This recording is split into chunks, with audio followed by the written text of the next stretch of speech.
The day I surprised him at work, I walked in on my husband shirtless with his assistant on his lap. She was wearing the necklace he claimed was for me. He called me his roommate with benefits and said he only needed my credit to buy her a condo. When I cried, he said, "Grow up." I was humiliated, used, heartbroken. So I sent her husband the photos and watched it burn. I still remember the sound before I even opened the door to his office. This weird mix of breathy giggles and a low, rhythmic moan that made the hair on the back of my neck stand straight up. At first, I honestly thought I'd walked into the wrong suite. I'd come to surprise him with his favorite coffee, because that morning he'd acted so stressed, pacing around the kitchen in our little rental in Fort Lauderdale while talking about deadlines and clients breathing down his neck. I thought I was being sweet, supportive, a good wife. But the second I stepped inside his office doorway, everything in my body just shut down.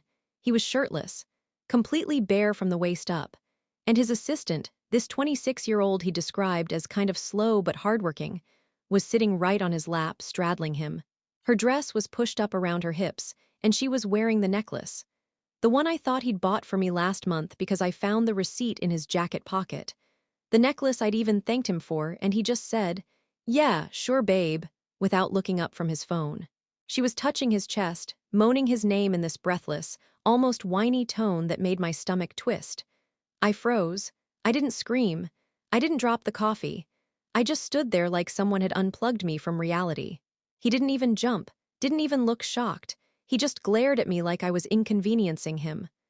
"Oh my God," she whispered, sliding off him like she'd been caught stealing, but he grabbed her hand and said, "Relax. She's just my roommate with benefits."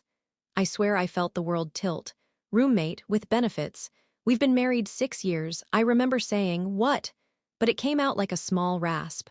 He finally stood, grabbed his shirt, and rolled his eyes at me like I was some annoying manager at a retail store trying to write him up. "Don't start," he said, shaking his shirt out. "You knew what this was." No, I didn't. I knew exactly 0% of this. Then he kept going, like I'd forced him into some budget inconvenience. "I'm stuck with you until the loan closes," he said. "Your credit score is basically the only useful thing you have going on. After that, you can go cry somewhere else." I remember her blinking at him, like even she hadn't known that part. What loan? That was the first moment something cold slid into my chest. Something worse than heartbreak. Something sharp. Then he said the words that made my hands go numb. "Grow up." I needed the condo in her name so the bank wouldn't question the mixed income on the application. You're too emotional to understand that. A condo, in her name, bought with my signature, one I never signed. My credit score. My financial future. All tangled in a lie I didn't even know I was living inside. Then he smirked, actually smirked, and said, "Look, you'll never find anyone with my class again, okay? Just don't embarrass yourself." I didn't even realize I'd already pulled out my phone. I didn't even remember hitting the camera button. My hands acted before my brain did. I took the photos. Both of them froze. And for the first time since I walked in, I felt something steadier than fear. Something like purpose. What he didn't know, what neither of them knew, was that his assistant had a husband. A quiet guy I'd met once at their office Christmas party. He'd shaken my hand like somebody carrying a private sadness. So I emailed him, every photo, every detail. And then I saw his reply come in. A single line that changed everything. "You're not the first woman he's done this to." When I got that email back from her husband, "You're not the first woman he's done this to," I just sat there in my car in the office parking lot, staring at the words like they were written in another language. The Florida heat was pounding through the windshield, and my coffee, the one I'd brought for my loving, stressed-out husband, was already going lukewarm between my knees. I remember gripping the cup like it was the only steady thing in my life. The truth is, I wasn't some naive, love-struck teenager when I married him. I was 29, working full-time at a community college in Pompano Beach, trying to build something stable after a childhood that was anything but. My parents split early. My mom was always in crisis mode, and I spent most of my 20s trying to unlearn chaos. So when I met him at a friend's cookout, clean-cut, ambitious, charming in that smooth, polished way I'd always associated with people who grew up in nice neighborhoods, I thought I'd finally stepped into the kind of life other people naturally got. He'd chased me hard at first. Flowers, dinners I couldn't afford myself, surprise weekend trips to Miami. He talked about goals, investments, our future. He always said our, and I soaked it in because no one had ever included me in anything that permanent. He loved to talk about class and discipline and how he was going to build something big. I thought he wanted to build it with me. The first red flag had been small, just a strange, uneasy feeling. He'd tell stories that didn't quite match his previous ones. He'd get irritated easily when I asked follow-up questions. There were times he'd snap, "Just trust me," in a tone that felt less like reassurance and more like warning. Still, he'd apologize later, always with some grand gesture: flowers, a fancy dinner, a weekend trip paid with his business funds. He'd hold my face and say, "You make me better. Don't let small things ruin what we're building." Small things, that became his favorite phrase. When we moved in together, I noticed he'd forget to tell me about new credit cards. He'd disappear for urgent business meetings without explaining what the business actually was. He'd switch banks twice in 1 year. But whenever I'd ask questions, he'd sigh like I was nagging, like financial transparency was some childish expectation I needed to grow out of. And then he proposed, with this big dramatic gesture at Las Olas, lights everywhere, champagne waiting at the table. He made me feel chosen, safe, solid. I kept brushing off all the weird things because I kept telling myself relationships take work, and maybe this was just the price of loving someone with big dreams. But the truth is, every time he told me I was too emotional, too cautious, or holding him back, I shrank a little. I stopped asking questions. I took on extra hours at work to help us save. I improved my credit score because we needed at least one of us to look good to lenders. Now I see it so clearly. He'd been grooming me for the role he needed. Not a wife, not a partner, a tool. A tool with a solid credit score, a predictable job, and just enough insecurity from my messed-up upbringing to stay loyal even when things felt wrong. The assistant had always been a footnote to me, some overwhelmed girl he hired because he said she was cheap and eager to learn. I never once suspected anything. That's how much I trusted him. That's how thoroughly he'd convinced me he was incapable of something so low. And yet there I was, sitting in my car with photos of them in my phone and an email from her husband telling me this wasn't even new. Not a moment of weakness, not some rare misstep. A pattern, a practiced one, and suddenly every moment of self-doubt, every time he'd made me feel small or overreactive or dramatic, reshaped itself into something ugly. I wasn't paranoid, I was being managed, and now I had proof. I didn't go home right away. I just sat there in that parking lot, AC blasting, staring at my phone while the assistant's husband kept typing. Each bubble popping up felt like another crack spreading across the life I thought I understood. His name was Daniel. I remembered him from the Christmas party, polite, quiet, this kind of tired gentleness in his eyes. The kind of guy who noticed when someone else's drink was empty and offered to refill it without making a big show of it.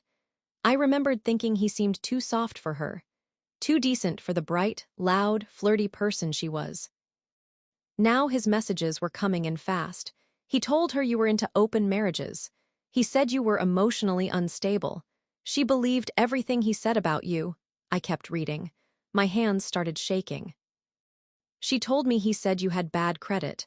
He said you couldn't qualify for anything on your own. He said you were only staying with him because no one else would take you. I felt sick. It was like he'd built an entire fake version of me for her. Some needy, desperate woman stuffed into a relationship I supposedly begged him to maintain. Every lie he told her was like a mirror held up to the exact insecurities I'd spent my whole adulthood trying to overcome. Then Daniel sent another message. This isn't the first time she's been manipulated by someone older. She believes whatever he says because he gives her attention. But the financial stuff, I didn't know about that. I stared at those words. The financial stuff. My stomach flipped again, so I wrote back, "What do you know about the condo?" He didn't respond for a full minute. Then, "We're separated. I moved out 4 months ago." She didn't tell you two weren't the only ones living apart. I froze. Then another message. She said her boss was helping her get a place because I was dragging her down. I didn't know it was in her name. I thought she was exaggerating. Exaggerating. That word sat in my chest like a stone. But that wasn't even the worst part. Daniel asked, "Did you know he applied for a business line of credit last month?" I typed back so fast I almost dropped the phone. With my information, another pause, too long. Then, "He listed you as a cohabitating guarantor." I saw it when she was trying to show off his trust in her. "He used your SSN." My vision blurred. Even the sound of the AC felt distant.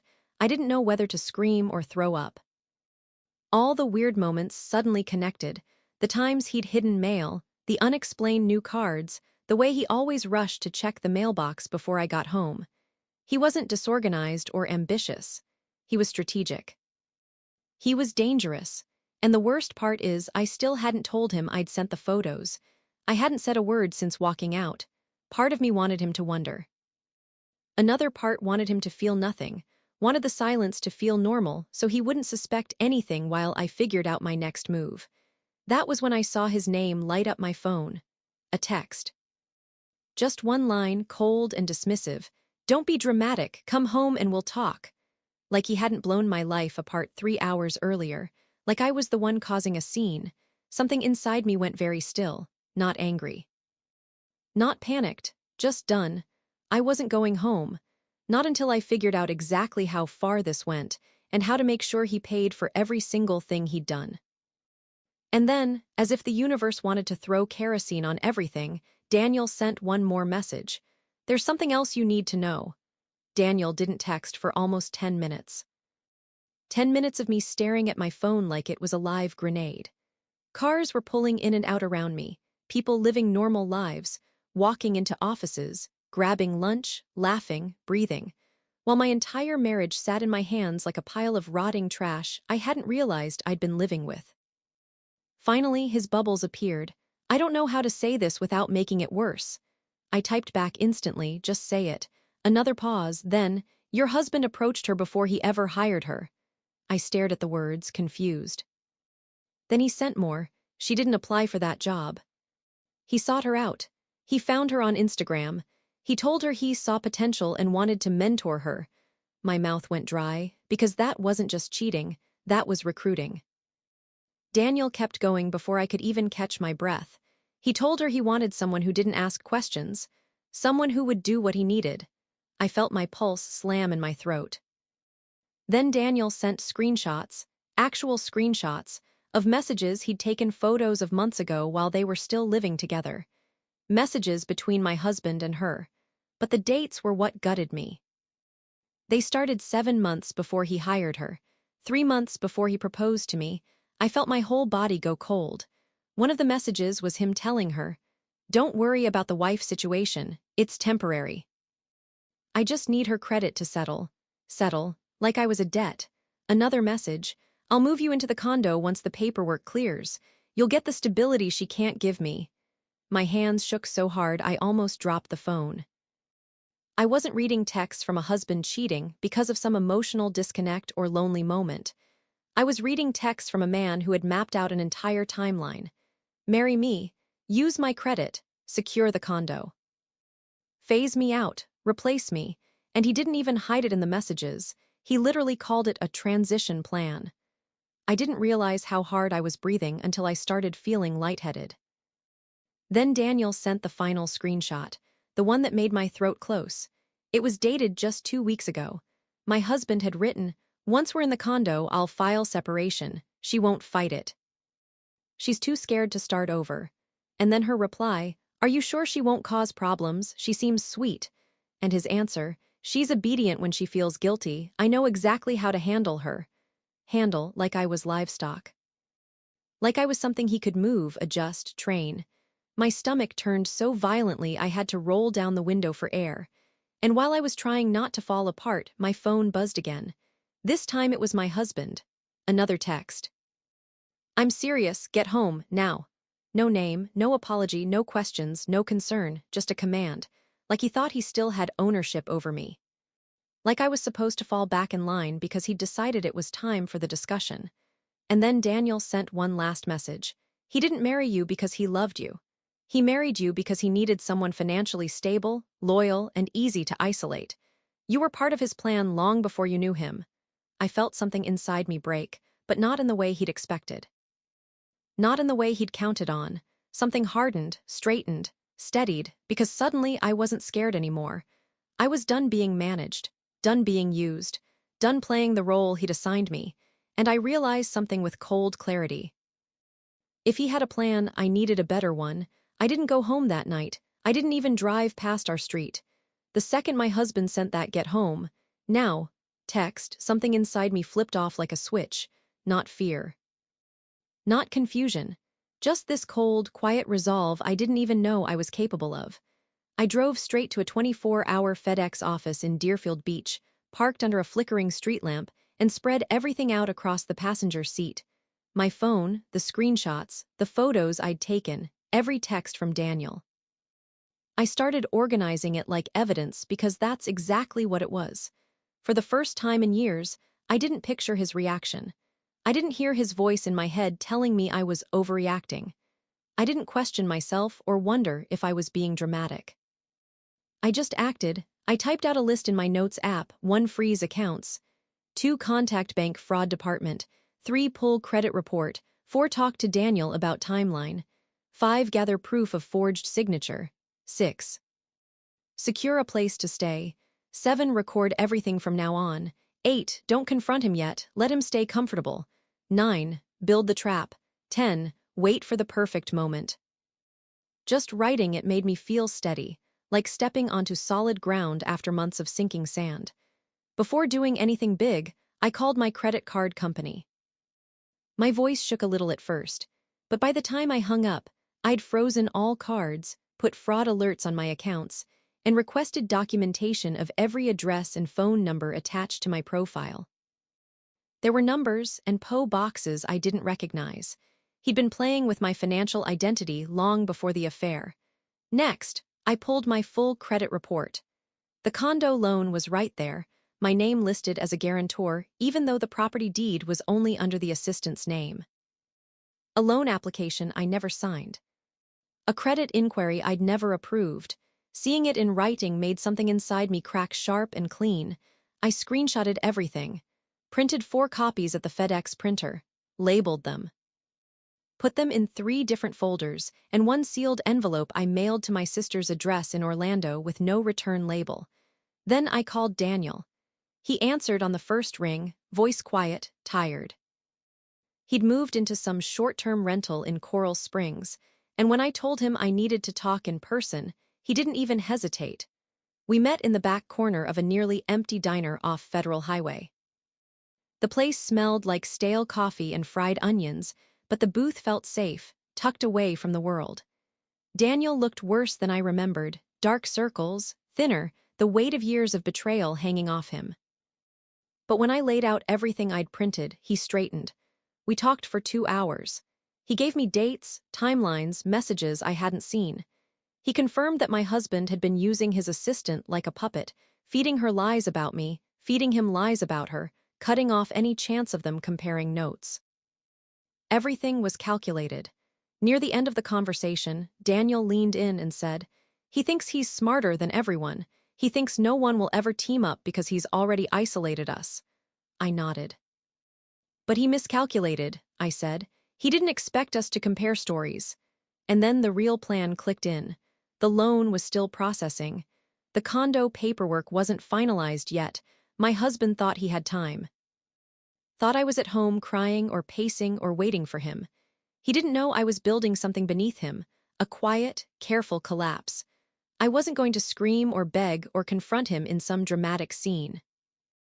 I was going to dismantle his entire plan piece by piece. But right when I thought I had everything mapped out, Daniel said something that made my stomach flip. "There's a reason he targeted you specifically." I blinked. "Targeted me?" Daniel nodded slowly. "He didn't just pick you because of your credit score." He swallowed hard. "He knew who you were long before that cookout." Part 6. Second unexpected twist, 550-600 words, when Daniel said, "He knew who you were long before that cookout." Something inside me tightened. I felt it deep in my stomach, that slow, creeping dread that comes when a puzzle piece clicks into place before you're ready to see the whole picture. I forced myself to breathe. "What do you mean he knew me?" Daniel rubbed his forehead like the words physically hurt to say. I didn't want to drop this on you until I was sure, but after everything you showed me, it lines up. All of it? I leaned back against the diner booth, the cheap vinyl squeaking under me. The waitress walked by with a pot of old coffee, but neither of us looked up. He wasn't at that cookout by accident, Daniel said quietly. He told her he'd been watching someone for months, someone perfect for the long-term phase. I thought he meant a client, someone from his networking groups. My mouth went dry. Daniel. Say it? He pulled out his phone, scrolling, then slid it across the table toward me. It was another screenshot. A message from my husband to his assistant, dated 2 years before we even met. I found someone who fits the profile. She doesn't have family support, steady job, decent credit, keeps to herself. She won't ask questions. She just wants stability. I felt something inside me break, this weird, fragile part of me that still believed maybe I had been chosen out of love. Maybe I was wrong to blame myself sometimes. Maybe I had been good enough once. But he hadn't chosen me. He scouted me. Daniel continued, voice low. He heard about you through one of your coworkers. I blinked. At the community college, he nodded. A guy who used to come to our old gym. Your husband mentioned you once, said you seemed steady but insecure. That's the phrase he used. The guy told him your name, where you worked. Even mentioned you'd been raised in a rough situation. My skin went cold. Your husband looked you up on LinkedIn before he ever met you, Daniel added. He knew your credit score just from pulling public background checks. He knew your salary. He knew you'd been supporting your mom for years and probably wouldn't notice if money was rearranged. I stared at the table, at the sugar packets, at anything except Daniel. He said you were low risk, high return, Daniel added quietly. I closed my eyes, my throat burning. He didn't fall in love with me. He didn't see potential. He didn't build a future with me. He built a financial pipeline. And I was the pipeline, but Daniel wasn't finished. He took his phone back and said, "There's more." I didn't speak. I didn't trust my voice. He also told her, Daniel said slowly, that if things went wrong, if you got suspicious, he had a backup plan. My eyes opened. A backup plan for what? To ruin your credit, Daniel said. Completely. He told her tank it so hard that you'd have no choice but to leave quietly. That way you couldn't interfere with the loan or the condo. My breath hitched. He said, and I'm quoting, if she ever becomes a problem, she'll go down without a fight. She's too afraid of starting over. I felt something shift inside me, a coldness, a clarity I didn't know I had. But Daniel looked even more uneasy, like he hadn't yet delivered the worst part. There's one more thing, he said. Something I only learned this morning. I braced myself. Your husband didn't just forge your signature. He paused. He forged your mom's. I felt my entire body freeze. What did he use her name on? I whispered. Daniel didn't blink. Life insurance. The diner's neon sign buzzed overhead, flickering. I felt my heartbeat in my teeth. He put a policy in your mom's name, Daniel said, and listed himself as the sole beneficiary. My vision blurred. And the assistant, I managed. She didn't know that part, Daniel replied. But he told her your mom was a loose end he planned to distance you from. Loose end. Distance. Life insurance. A policy. In his name. My breath caught in my throat as a new, horrifying understanding settled over me like ice. This wasn't just financial abuse. This wasn't just cheating. This wasn't just manipulation. This was a long-term setup, and I was finally seeing the part of the plan he never meant for anyone to see. I didn't sleep that night. I didn't even try. I sat on Daniel's couch in his small Coral Springs rental, wrapped in a blanket he'd handed me without a word, staring at the wall while everything he'd just told me replayed over and over like a nightmare I was still awake for. By morning, something in me felt hollowed out. Not emotional, not panicked, just stripped bare. Like whatever softness or confusion I'd been carrying had been scraped away, leaving only the truth, and it was uglier than anything I'd ever imagined. Because the more Daniel and I pieced things together, the more a single, chilling reality came into focus. My husband didn't love me. He didn't even hate me. He calculated me. Every move he made was strategic, efficient, emotionally sterile, like he'd been running a long-term project, not a marriage. Around noon, Daniel sat across from me, scrolling through more screenshots and notes, organizing everything we'd uncovered. I asked him the one question that had been burning in my throat since the night before. Why me? Why go this far? Why all of it? He hesitated. Not because he didn't know, he clearly did, but because saying it out loud would make it real. When he finally spoke, his voice was low. Because he thinks empathy makes people weak. I stared at him. Daniel took a slow breath. He told her once that people like you, people who stay kind even when life hits hard, are useful. That you'll always choose loyalty over conflict. That you won't question someone who gives you stability. My chest tightened. He said you were the type who takes responsibility for everyone else's problems. The type who stays even when things feel off. The type who blames herself before she ever blames someone she loves. I felt something inside me twist, the part of me that had spent years trying to be the good partner, the steady one, the helper. The part he exploited like a blueprint.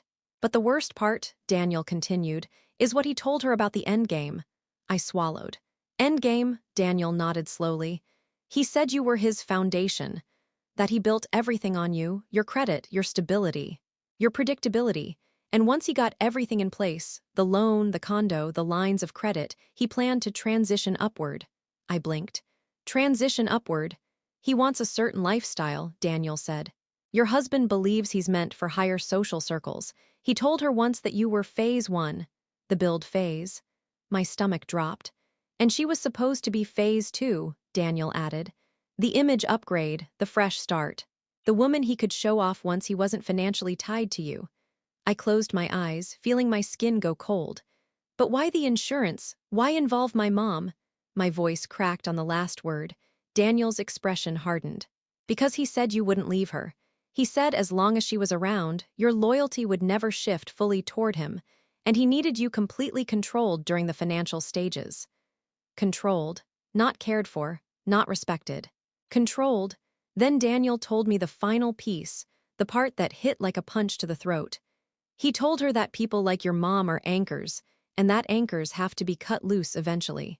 Not necessarily by him, not directly, but by circumstance, by pressure, by distance, by pushing you until you cracked and pulled away from her on your own. My jaw clenched. He didn't need the policy to pay out, Daniel added. He just needed the idea of it, the leverage, something that made him feel like he held the cards. A wave of nausea hit me. Hard. My husband didn't just betray me. He didn't just use me. He didn't just lie. He designed an entire life around exploiting the parts of me that were vulnerable. The parts I had worked years to heal. The parts he smiled at while quietly turning them into tools. And the sickest, coldest truth of all. He never once saw me as a partner, just a resource, a means, a plan, a stepping stone. Sitting there in that quiet living room, I finally understood something deep in my bones. My husband wasn't careless. He was calculated, cruel, strategic, empty. And he had no idea that the woman he'd spent years underestimating was now sitting on the other side of his plan, building something sharper than anything he ever expected. I didn't rush the revenge. That was the hardest part. I wanted to burn everything down in one night, confront him, scream, drag every secret into the light and watch him choke on it. But reacting fast is what he counted on. He assumed I'd panic, fold, collapse the way he'd trained me to, so I did the opposite. I got methodical, cold, focused. First, I called the fraud department at my bank again, this time with every document Daniel and I gathered. I told them my signature had been forged on the condo loan, that additional accounts had been opened without my consent, and that my social security number had been used illegally. They took it seriously, very seriously. When I emailed them the photos of the loan documents with the signature that looked like a shaky copy of mine, they escalated it immediately. Next, I filed a police report. Forgery, identity theft, financial coercion. I attached screenshots, texts, loan documents, everything. Then I requested a protective order for my financial information and had my employer add identity protection alerts. Then came the condo lender. I sent them a packet, a full, organized, tabbed, color-coded dossier of proof that I never signed a damn thing. When the fraud investigator called me, he said, "This is the cleanest documentation I've ever seen from a victim." Victim. I didn't let the word sink in. I just kept going. The next step was the assistant. I didn't warn her. I didn't threaten her. I didn't ask for an apology. I simply sent her husband everything, the full folder. After that, I sat back and let the reality fall into her life the way it had fallen into mine. Within 24 hours, she moved out of the condo. Within 36 hours, she submitted her resignation. Within 48 hours, she texted my husband that she was done being manipulated by a sociopath. He didn't see it coming, but the best part, the deeply satisfying, quiet, brutal part came next. I waited until he was at work.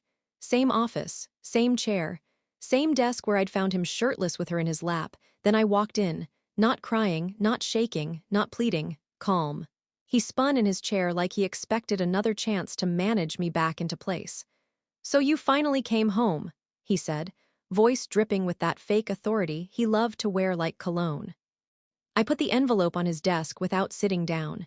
It was thick, heavy, stuffed with printed emails, loan scans, screenshots, bank letters, credit alerts, and the fraud report. He smirked when he saw it. "What is this?" "Another dramatic." "You're done," I said. My voice didn't shake. "Read it." He opened the folder. I watched the smirk die on his face. At first he laughed, this weird, brittle laugh. "You can't prove anything. This is all emotional exaggeration." Then he got to the bank letters, the forged signature analysis, the lender's fraud notice, the police report, the printed messages, the screenshots from before he even met me. His face went white. He stammered. "You don't understand how loans work." "No," I said. "You don't understand how consequences work." He tried to stand like he could intimidate me back into place, but for the first time since I'd known him, he wasn't taller than me. "Not really, not where it mattered. You think you're going to ruin my life," he said, voice shaking now. "You think you're going to walk away from me." "I already did," I said. Then I turned and walked out. I didn't scream, I didn't cry. I didn't let him see 1 ounce of fear. That afternoon, HR fired him for fraudulent conduct and inappropriate behavior on company property. The condo lender froze the loan. The bank opened a criminal investigation. His assistant blocked him. Daniel filed for divorce. My credit was flagged as protected and restored to pre-fraud status. Everything he built collapsed in the exact quiet, methodical way he'd expected me to collapse. And when the detective called me 2 weeks later to confirm they were pursuing charges, I sat on my sister's porch in Orlando, exhaling for what felt like the first time in years. It wasn't joy. It wasn't triumph. It was closure. A full stop at the end of a sentence I never agreed to live. And when my sister asked how it felt to watch his entire plan fall apart, I told her the truth in one simple line. I stopped being the foundation he built on, and he had nothing left to stand on.